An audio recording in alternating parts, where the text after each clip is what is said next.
le club. Amaury de Tonquedec. Bonjour à toutes et à tous. Si demain vous intéresse, vous êtes au bon endroit. Bienvenue dans le club BFM Crypto. C'est ici qu'on analyse, débat de toute l'actualité Web3 du lundi au jeudi. Aujourd'hui, j'ai le plaisir d'accueillir Pauline Armandet comme chaque lundi. Bonjour Pauline. Bonjour Amaury. Notre journaliste BFM Crypto. Et j'ai le plaisir d'accueillir pour la première fois Renaud Lifshitz. Bonjour Renaud. Bonjour. Tu es directeur scientifique d'Elyséum. Et aujourd'hui, on a pas mal de choses à se dire parce que on va traiter d'un sujet qui fait beaucoup réagir. C'est la qualification juridique de Bitcoin en France. Ça fait même réagir au plus haut niveau, c'est-à-dire même Bruno Le Maire n'a pas les réponses. On en parle dans un instant. Mais d'abord, on part faire un tour sur le marché crypto avec Alexandre Baradez, analyste technique chez IG. Bonjour Alexandre. Bonjour à tous. Alexandre, depuis la Fed la semaine dernière, ça ne va pas fort pour le cours du Bitcoin. On perd plus de 4% en une semaine, plus de 2% en 24 heures. On frôle maintenant les 26 000 $. Oui, on est dans une situation qui concerne à peu près tous les marchés, si vous voulez, sur des bitcoins et les autres marchés, des marchés actions. Vous avez des actifs qui se replient. Et si vous regardez l'inflexion, le point d'inflexion, c'est mercredi dernier, lors de la réunion de la Banque centrale américaine, où on a relevé ce discours relativement faucon qui accompagnait une pause sur les taux. La pause sur les taux était attendue, mais le discours était quand même plus faucon que ce qu'on attendait. Et en gros, en substance, le discours, il dit quoi ? Il dit que une hausse de taux est encore peut-être possible d'ici la fin de l'année. Moi, j'y crois pas trop, mais c'est en tout cas le discours qui était prononcé. Et surtout, le discours et les projections de la Fed repoussaient les anticipations de première baisse de taux l'année prochaine. Donc, les conséquences, ça a été quoi ? C'est que le dollar s'est un petit peu renforcé, mais c'est surtout au niveau des taux. Donc, on a vu le mouvement accélérer un petit peu sur les taux courts, notamment américains. Et on sait que les actifs type Bitcoin, par exemple, ou certains métaux, ont cette traction-là. C'est-à-dire quand vous avez un dollar qui se renforce et surtout des taux qui se renforcent, tous les actifs dits de non-rendement, dans lesquels on peut placer le Bitcoin se replie. Cependant, moi, je trouve au contraire que, effectivement, vous avez dit les pourcentages, donc 4%, mais globalement, ça tient quand même très bien. Si vous regardez l'évolution depuis le mois d'avril ou le mois de mai, il y a toujours ce support à 25 000, qui est vraiment une zone technique très forte. Et je trouve que pour l'instant, le moment de repli de Bitcoin est relativement limité, et on est toujours assez nettement au-dessus des 25 000. Et ce qu'on disait la semaine dernière, c'est que je pense que le 25 000, il faut plutôt le voir comme une zone d'opportunité à horizon quelques semaines, quelques mois éventuellement, plutôt que comme une zone qui serait menaçante. En gros, ça veut dire que si on passe de 26 à 25 000, qu'on retape le support, techniquement, il y a un petit risque de passer en dessous parce que les algos peuvent bouger un peu, parce que le marché peut réagir un peu dessus. Mais je ne vois pas ce niveau comme étant un niveau d'entrée, si vous voulez, vers une nouvelle tendance baissière. Il y a peut-être des risques de passer un peu en dessous d'un point de vue technique court terme, mais je pense que ce sera plutôt assimilable à ce qu'on appelle des bear traps. En gros, vous pourriez passer en dessous, même retour à 24, sans pour rester longtemps. Et j'insiste là-dessus, c'est important de voir que cet actif tient quand même plutôt pas mal le dernier mouvement de redressement des taux, en fait, aux États-Unis. Et ça, je trouve que c'est quand même une preuve de résilience, et je pense qu'elle est due à toute l'actualité, notamment autour de la SEC et de la validation ou pas pour l'instant des Bitcoin. Mais on sent qu'il y a deux sujets sur le feu, si vous voulez. Il y a d'un côté des questions purement de taux, de dollars, mais moi je pense que de ce côté-là, on est vraiment sur des niveaux de taux aux États-Unis. C'est-à-dire que les taux, pour moi, ils ne monteront pas beaucoup plus haut côté US. Je pense que même on est sur le plafond au niveau des taux. Le dollar, je pense un peu la même chose. Je pense pas qu'il y ait un gros potentiel encore sur le dollar. Et parallèlement ça, il y a cette actu très riche sur l'aspect ETF Bitcoin. Et donc, on a deux actus en parallèle, mais pour l'instant, je trouve que le Bitcoin reste relativement résilient par rapport à ça. Donc, pour l'instant, c'est à mettre du côté quand même positif des choses. Bon, regard positif Alexandre, aujourd'hui on suivra ça de très près. On te retrouve dans une semaine, lundi prochain à 15h, ici pour décrypter justement les cours, notamment du Bitcoin qu'on suit de très près. Merci Alexandre, bonne journée.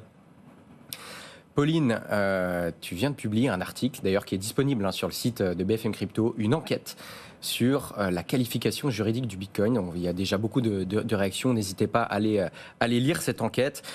Tu nous parles donc de ce flou juridique sur la qualification du Bitcoin en France. Tu as parlé à des avocats, à Bercy, à l'AMF, à la Banque de France et aussi à Renaud, ici en plateau avec nous. Renaud, donc c'est un plaisir de t'avoir.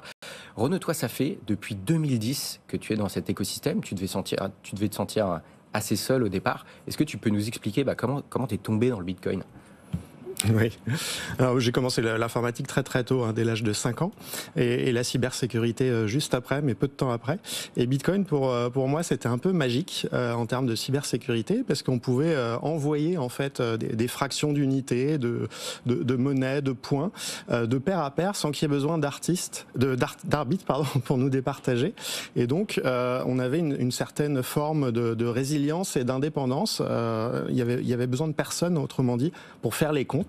Et on pouvait directement se transférer de la valeur. Donc c'est un peu sur cette curiosité technique-là que je me suis intéressé à Bitcoin, déjà comme objet technique, parce que à l'époque il n'y avait pas d'inflation, et donc les sujets monétaires étaient un peu moins prégnants que maintenant, où maintenant les sujets monétaires aussi intéressent les gens, et donc Bitcoin intéresse aussi sur son aspect monétaire. Mais à l'époque c'était une curiosité technique. C'était l'aspect échange de valeur au départ. Voilà, échange de valeur sans tiers, sans contrepartie, qui était très intéressant. Et il fallait déjà arriver à comprendre comment tout ça fonctionne pour justement qu'on ne puisse pas tricher dans le système. Mais au début, tu échangeais avec qui? Enfin, il y a 2010, donc il y a plus de 13 ans. Avec qui t'échangeais? Avec qui tu parlais de ça? Tu étais tout seul ou alors tu t'échangeais déjà avec des personnes qui s'intéressaient aussi à cette révolution technologique? Alors oui, peu de gens s'y intéressaient. Alors j'ai commencé à en parler à des collègues. Beaucoup ne s'y intéressaient pas spécialement, mais j'ai quelques collègues qui ont regardé avec moi, et on faisait des essais, en s'envoyant des bitcoins, je dis bien, à l'époque. Et en fait, j'ai acheté mes premiers bitcoins en juillet 2010, et comme il n'y avait pas d'exchange à l'époque, il fallait contacter directement les mineurs sur le forum historique de Bitcoin, qui s'appelle Bitcoin Talk.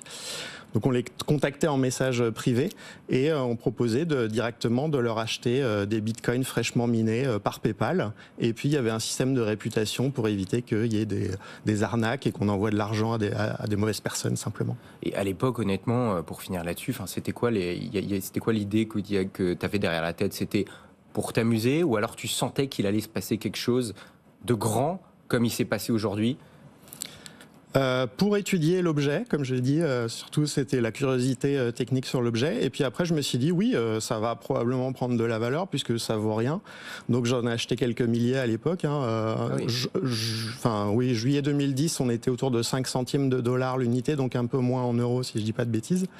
J'ai fait la toute première conférence en France en juin 2011, donc l'année d'après. Pareil, en parlant sur le forum Bitcoin Talk, parce qu'il n'y avait qu'un site web où on parlait de Bitcoin, c'était le forum historique. J'avais eu 10-20 Français qui étaient éventuellement intéressés pour y assister, donc je me dis, ça fera un tout petit événement. Voilà, si déjà on est 10-20, ça sera déjà pas mal. Et au final, je me suis retrouvé le jour J avec plus de 120 personnes et des gens qui écoutaient depuis les couloirs, parce qu'il y a eu beaucoup plus d'engouement que prévu. Avec tout le recul que tu as, on a hâte d'avoir ton avis sur justement cette enquête à laquelle tu as participé, que vient de sortir Pauline Armandet, notre journaliste BFM Crypto. Pauline, du coup, pour résumer rapidement, est-ce que tu peux nous faire un petit état des lieux? Donc il y a 2 ans, le Salvador adopte la Bitcoin Ley. Donc le Bitcoin devient monnaie légale au Salvador, petit pays d'Amérique centrale de 6 millions d'habitants. Mais c'est un geste politique, mais qui va largement au-delà de ses frontières. Ça nous fait poser, nous, des questions ici en France. C'est ça, Amaury. Alors, juste pour rappeler, en fait, en France, le Bitcoin est considéré comme un actif numérique au sens d'un texte précis. C'est donc au sens de l'article 54.10.1 du Code monétaire et financier, un article qui est rentré en vigueur en 2019 dans le cadre de la loi Pacte, une loi Pacte qui visait à encadrer l'écosystème crypto et donc qui définissait différents articles. Et donc, un actif numérique, au sens de cette loi, je cite la citation, donc toute représentation numérique d'une valeur qui n'est pas émise ou garantie par une banque centrale ou par une autorité publique, qui n'est pas nécessairement attachée à une monnaie ayant cours légal et qui ne possède pas le statut juridique d'une monnaie. Donc ça, c'est cet article 54.10.1 du Code monétaire et financier. Et donc, depuis, comme tu le rappelais, le Bitcoin qui est considéré comme une monnaie légale au Salvador, ces conditions, elles tombent un peu à l'eau. Donc cet article date d'il y a plus de 2 ans, a été écrit avant que le Salvador adopte Bitcoin en monnaie légale. Donc là, ça fait poser des questions. Et donc, il tombe en quelque sorte à l'eau, et ça, c'est quelques experts qui nous en parlent, notamment dans l'article. Donc, l'avocat fiscaliste Dominique Laurent, mais également Akli Lecoq, qui est un ancien inspecteur des finances, qu'il était entre 2017 et 2023, et qui opère aujourd'hui à l'unité cyberespace de la gendarmerie nationale.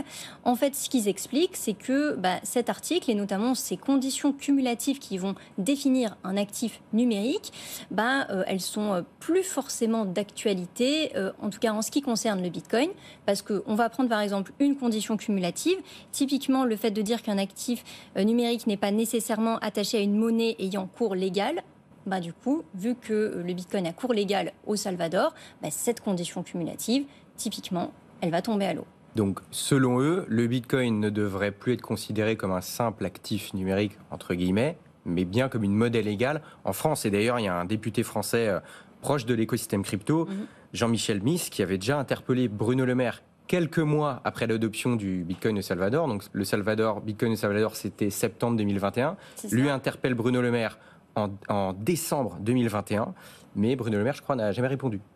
Il n'a jamais répondu à cette question. C'était une question écrite, donc en termes d'interpellation. Et Jean-Michel Miss, à l'époque, avait dit, depuis cette adoption par le Salvador, les prix au Salvador peuvent être libellés et réglés en Bitcoin, tout comme les dettes libellées en dollars existant précédemment. Cette disposition, au regard du droit international, semble ainsi faire du Bitcoin une devise, un instrument d'échange contre des biens ou des services circulant dans une économie nationale. Et effectivement, Jean-Michel Miss n'avait pas reçu de réponse de la part de Bruno Le Maire, et je me suis entretenue avec Jean-Michel Miss il y a quelques jours pour lui dire pourquoi est-ce que vous pensez que Bruno Le Maire n'a pas répondu, et il m'a dit, je cite, je pense que clairement ça a embarrassé les services de Bercy. Bruno Le Maire n'était pas prêt à y répondre, même s'il y avait aussi une question d'agenda. Et c'est vrai que toi, Renaud, tu avais aussi discuté beaucoup de cette question avec Jean-Michel Miss. Renaud, oui, quel est ton avis sur la question ? Déjà, comment est-ce que tu te positionnes, entre guillemets, entre Bitcoin, actif numérique, ou monnaie légale ? Alors, moi, je regarde le seul texte qui est en vigueur en France, qui est le Code monétaire et financier, comme l'a rappelé Pauline, et qui est même pointé par le Code général des impôts. Et le seul code donc en vigueur en France, on a 3 causes d'exclusion de Bitcoin comme un actif numérique. Donc, c'est très clairement, pour moi, pas un actif numérique. Et au niveau international, si on raisonne au niveau international, effectivement, comme le Salvador, on reconnaît sa souveraineté et qu'il a adopté comme monnaie officielle le Bitcoin, c'est considéré comme une devise étrangère en termes de droit international, donc une monnaie pour nous, au même titre que le dollar, par exemple, qui est aussi une de ces devises officielles au Salvador. Donc pour moi, en termes de loi internationale, c'est très clair, et en termes de loi purement française, c'est très clair aussi, parce qu'on a 3 conditions qui spécifient que Bitcoin n'est pas un actif numérique dans le Code monétaire et financier. C'est quoi ces 3 conditions-là ? Alors ces 3 conditions, Pauline en a parlé, mais notamment qu'il n'est pas adossé à une devise officielle, ce qui n'est pas le cas à l'heure actuelle, mais aussi qu'il n'est pas garanti par une autorité publique. Or, dans la ley Bitcoin, quand on lit la ley Bitcoin, je crois que c'est l'article 14 ou 13 ou 14, j'ai un petit doute, la ley Bitcoin dit que la Banque du Salvador garantit la convertibilité immédiate et illimitée de Bitcoin en dollars. Donc on a bien une autorité publique qui assure la convertibilité de Bitcoin, de même que c'est une monnaie officielle, et de même que la 3e condition est qu'ils servent d'un outil de paiement pour les commerçants. Et comment toi t'expliques cette non-réponse, par exemple, de Bruno Le Maire il y a un peu moins de 2 ans ? Comment t'expliques le fait que ce soit un peu compliqué pour eux de se positionner ? Mon opinion, c'est que la loi a été mal conçue, et donc on se retrouve clairement dans un trou de la loi que la loi n'avait pas anticipé ou prévu. Donc pour moi, il faudrait réécrire la loi, parce que telle qu'elle est, en fait, la loi en vigueur est, comme je disais, dans le Code monétaire et financier, dans le Code général des impôts, pointe donc vers ce texte. Et ce texte, à l'heure actuelle et depuis 2021, donc on a un énorme trou juridique, puisque les lois internationales comme les lois françaises démontrent que Bitcoin est une monnaie et non plus un actif numérique. Ça crée clairement de l'insécurité juridique, Pauline, notamment avec des conséquences fiscales qui peuvent être importantes si le Bitcoin n'est pas encadré par la loi française. Oui, et juste sur l'aspect loi mal conçue, pour juste rebondir sur ce que disait Renaud, c'est vrai que ce que nous a aussi dit l'avocat fiscaliste, c'est que visiblement cette loi française, elle s'est basée sur un texte européen qui avait été rédigé en 2014 par l'autorité bancaire européenne et qui, lui-même, ce texte, donnait une définition des actifs juridiques, typiquement ces 3 conditions négatives qu'on a évoquées au cours de l'émission. Et donc, c'est aussi pour ça qu'on peut considérer que la loi française a été un peu mal rédigée parce que s'étant probablement basée sur un texte de l'autorité bancaire européenne qui définissait les actifs numériques. Et donc, c'est quoi, c'est une question de hiérarchie des normes ? Là, pour la BE, l'autorité bancaire européenne, elle définissait juste les actifs numériques, elle donnait un avis sur les actifs numériques et c'est visiblement cette définition-là qui est rentrée ensuite dans le texte de loi français. C'était juste pour faire un petit rebond sur ce que disait Renaud. Et pour répondre à ta question, Amaury, effectivement, en termes fiscaux, ça a évidemment des conséquences parce que jusqu'à présent, cet article du Code monétaire et financier va renvoyer vers un article du Code général, en tout cas un article qui impose en fait une taxation des plus-values en crypto-monnaie, une taxation à hauteur de 30% si les plus-values dépassent 300 euros par an. Oui, aujourd'hui c'est ça. Quand on fait une plus-value en crypto-actif ou actif numérique, oui, on est censé payer 30% de taxes sur les plus-values. Et aujourd'hui, ça, si Bitcoin demain était considéré comme monnaie légale en France, ce ne serait plus le cas. A priori, en tout cas, si en tout cas ça devient, si ça devait être considéré comme tel en France, le Bitcoin rentrerait plus dans une définition de bien meuble, et là, ça renverrait vers un article plus précis du Code général des impôts, donc l'article 150, il me semble, du Code général des impôts, qui, lui, indique qu'une exonération pour toute cession de biens en euros inférieurs à 5 000 euros est possible. Et donc, du coup, toute cession de Bitcoin contre des euros inférieurs à 5 000 euros, ça ne serait pas forcément taxé. Et donc là, on rentre dans un champ fiscal qui est totalement différent pour, en tout cas, le Bitcoin. Renaud, tu as une réaction par rapport à ce feuilleton juridique? Oui, pour moi, ça change beaucoup de choses, même en tant que, je dirais, simple utilisateur crypto et honnête citoyen, simplement. Parce que moi, j'utilise souvent Bitcoin pour payer des verres, aller au restaurant, faire des achats chez des commerçants de proximité. Et aujourd'hui, la loi m'oblige pour chacun de ces actes d'achat, de déclarer une cession sur ma fiche d'impôt l'année d'après. C'est extrêmement lourd. Juste prendre un verre dans un bar, ou acheter un repas au restaurant ou commander sur Internet quelque chose, c'est une ligne de déclaration pour estimer ma plus-value, puisque c'est considéré comme une cession de cryptoactifs en euros, et donc c'est imposable. Et donc c'est de toute façon pas recevable par un honnête citoyen qui veut utiliser Bitcoin d'avoir des obligations déclaratives aussi lourdes, parce qu'il faut se rappeler de quand est-ce qu'on a commandé des verres, à quel taux on a acheté et revendu le Bitcoin, donc à quel moment on l'a revendu précisément dans la soirée pour avoir la valeur déclarative. Le commerçant lui-même ne va pas être d'accord. On ne sait pas s'il conserve ses bitcoins en bitcoin ou s'il les revend en euros, donc on ne va pas avoir le même taux de change non plus. C'est un casse-tête pas possible pour un utilisateur lambda de bitcoin. L'obligation déclarative en elle-même, je ne parle pas de la fiscalité, du taux de fiscalité, mais l'obligation déclarative en fait que ça met des bâtons dans les roues. Ça met des bâtons dans les roues à tous les utilisateurs honnêtes qui veulent utiliser Bitcoin dans les commerçants de proximité, on va dire. Et d'ailleurs, toi, tu arrives facilement tu parlais d'aller au restaurant, de prendre des verres ou faire d'autres achats. Tu arrives aujourd'hui à le faire facilement? Il y a pas mal de commerces aujourd'hui qui acceptent le Bitcoin en France? Alors oui, c'est quelque chose qui est très peu connu, mais je pense qu'il faut en parler. Sur Paris, Île-de-France, on a une 50aine de commerces de proximité qui acceptent Bitcoin nativement. j'entends. 8000 dans le monde, d'après btcmap.org, qui est un site assez complet qui regroupe justement les commerces qui acceptent Bitcoin.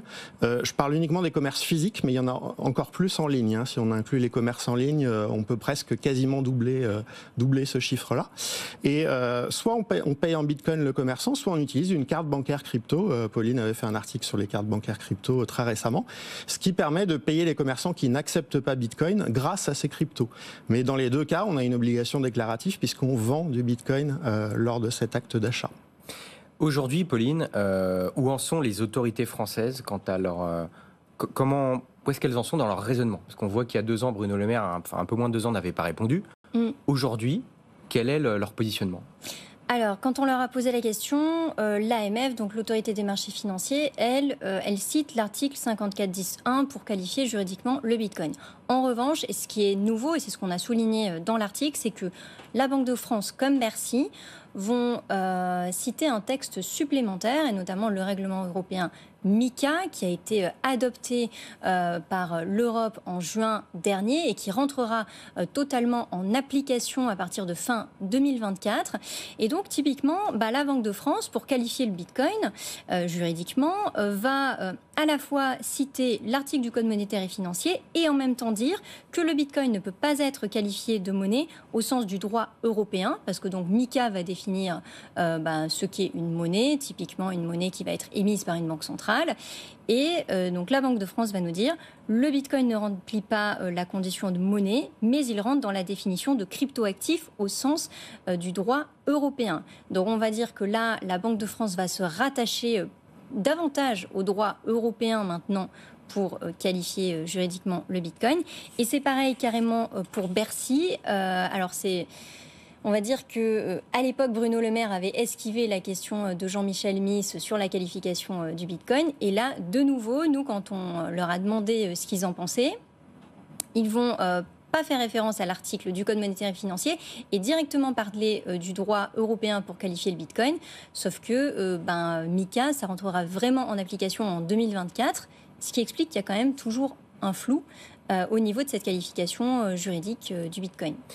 Renaud, comment tu vois ce règlement européen MiCA? Voilà, toi, ça fait plus de 13 ans que tu es dans cet écosystème. On parle beaucoup de MiCA qui arrive.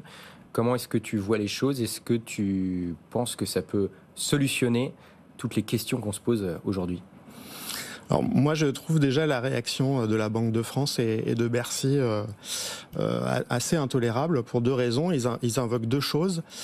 Premièrement, que Bitcoin servirait au blanchiment, à la fraude, etc. Un discours qu'on entend souvent, mais qui est déjà subjectif et qui n'a rien à faire avec... aujourd'hui. Oui, dans l'interview de Pauline, dans cet article, il cite le fait que Bitcoin incite à la fraude ou servirait d'instrument de fraude et donc ne pourrait pas être une monnaie pour cette raison-là. Mais d'une part, c'est pas un argument juridique, et d'autre part, les chiffres maintenant depuis 3 ans d'organismes publics comme privés, de Chainalysis, d'Europol ou de la Gendarmerie nationale, infirment tous ce jugement, puisqu'on est à des taux de fraude qui seraient inférieurs à 0,5% et donc 10 fois moins que la monnaie fiduciaire, et en volume 1000 fois inférieur aussi à la monnaie fiduciaire. Donc cet argument n'est pas du tout recevable. En termes de taux de fraude, on devrait s'attaquer à la monnaie fiduciaire et pas à Bitcoin, et à la fois en pourcentage et en volume. Et en plus, ce n'est pas un argument juridique. Et le deuxième argument qui est donné, c'est l'argument juridique effectivement de MiCA. Le problème, c'est que MiCA n'est pas applicable puisqu'il n'est pas cité dans les textes français, ni dans le Code monétaire et financier, ni dans le Code général des impôts. Donc pour l'instant, tant qu'il n'est pas cité dans notre droit interne, il n'existe pas ce texte-là, et donc la Banque de France et Bercy viennent justifier le fait que Bitcoin n'est pas une monnaie par un texte qui n'est pas en vigueur. Je trouve ça pas normal, très clairement, et il n'est pas en vigueur depuis donc septembre 2021. Donc déjà depuis 3 ans, le texte MiCA n'est pas en vigueur, donc on ne peut pas justifier une prise de position par un texte qui n'est pas applicable. Oui, c'est assez incroyable, et il y a encore pas mal de choses qui vont se passer là dans les semaines et mois qui viennent. Pauline, c'est quoi la conclusion de ton enquête aujourd'hui, là, en ce lundi? Qu'est-ce qu'on peut en conclure de tout ça aujourd'hui? Ce qu'on peut conclure, c'est qu'il existe toujours à l'heure actuelle ce flou juridique, alors qui est tenue par des experts, que ce soit des avocats ou l'ancien inspecteur général des finances. Donc toujours ce flou juridique sur la qualification juridique du Bitcoin. On voit que la Banque de France et Bercy, en tout cas l'Europe arrive à la rescousse de la Banque de France et Bercy avec MiCA, même si, comme le disait Renaud, c'est quand même, ils sont sur un fil d'équilibriste de citer MiCA alors qu'il n'est pas forcément, enfin que le règlement européen n'est pas forcément applicable en tant que tel et ne figure pas dans le texte de loi français. Et donc c'est pour ça notamment que Dominique Laurent, l'avocat fiscaliste qui est interrogé dans l'article, dit tant que le texte de loi français n'est pas modifié, et les autorités françaises ne considèrent pas qu'il y a une modification à faire, des contribuables français qui détiennent du Bitcoin et qui voudraient faire des cessions en Bitcoin, ils peuvent très bien expliquer qu'il y a un flou juridique à l'heure actuelle et qui peuvent typiquement se référencer au Code général des impôts et pouvoir effectuer certaines cessions en Bitcoin parce qu'il y a un flou juridique et pas être imposé à 30%. Ça fait beaucoup réagir, on va suivre tout ça de très près. N'oubliez pas d'aller consulter l'article de Pauline Armandais sur notre site, BFM Crypto. Il est d'ores et déjà disponible, notamment aussi la newsletter à 18h dans vos boîtes mail. Pour ceux qui ne sont pas encore abonnés, abonnez-vous, c'est gratuit. Merci beaucoup Renaud Leifschitt d'avoir été avec nous. Merci Amaury. Directeur scientifique d'Elyséum. Tu reviens quand tu veux, on va suivre tout ça de très près dans les semaines à venir dans l'émission. Pauline Armandais, journaliste BFM Crypto. Merci Pauline. Quant à nous, on se retrouve demain dès 15h. Bonne journée, bonne soirée. BFM Business, BFM Crypto, le club.